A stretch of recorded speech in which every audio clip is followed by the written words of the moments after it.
NBFCക്ക് JP Morgan നിലവിൽ നൽകിയിരിക്കുന്ന ഒരു ചില ടാർഗറ്റുകളാണ് ഡിസ്കസ് ചെയ്യാനുള്ളത്. ആദ്യം നമുക്ക് ശ്രീറാം ഫൈനാൻസിന് JP മോർഗൻ നൽകിയിരിക്കുന്ന ഒരു ടാർഗറ്റ് നോക്കാം.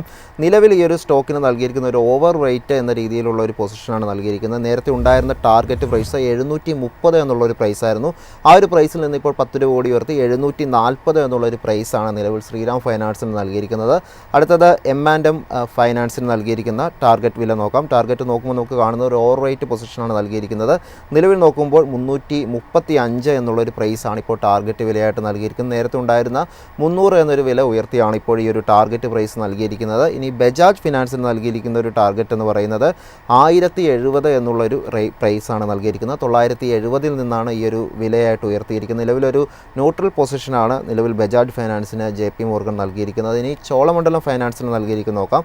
നിലവിൽ ന്യൂട്രലായിട്ടുള്ള ഒരു പൊസിഷനാണ് നൽകിയിരിക്കുന്നത്. ടാർഗറ്റ് വില എന്ന് പറയുന്നത് 1600 നിന്ന് ഇപ്പോൾ 1620 എന്നുള്ളൊരു വിലയിലേക്കാണ് ഉയർത്തിയിരിക്കുന്നത്. അടുത്തതായി SBI കാർഡിൻ്റെ ഒരു റേറ്റിംഗ് ആണ് പറയുന്നത്. SBI കാർഡ് നോക്കുമ്പോൾ 800 നിന്ന് 830 എന്നൊരു പ്രൈസിലോട്ടാണ് മാറ്റിയിരിക്കുന്നത്. അണ്ടർ റേറ്റ് എന്ന രീതിയിലുള്ള ഒരു പൊസിഷനാണ് നൽകിയതായിട്ട് കാണാൻ സാധിക്കുന്നത്. L&T ഫിനാൻസ് നോക്കുമ്പോൾ അണ്ടർ റേറ്റിൽ നിന്ന് ഇപ്പോൾ ന്യൂട്രൽ എന്ന രീതിയിലോട്ട് മാറ്റിയിട്ടുണ്ട്. ടാർഗറ്റ് പ്രൈസായിട്ട് നൽകിയിരിക്കുന്നത് 140 നിന്ന് 260 എന്ന രീതിയിലുള്ളൊരു വലിയ രീതിയിലുള്ള ഒരു ഹൈക്കാണ് നിലവിൽ ഇപ്പോൾ L&T ഫൈനാൻസിന് JP മോർഗൻ നൽകിയതായിട്ട് നമുക്ക് കാണാൻ സാധിക്കുന്നത്.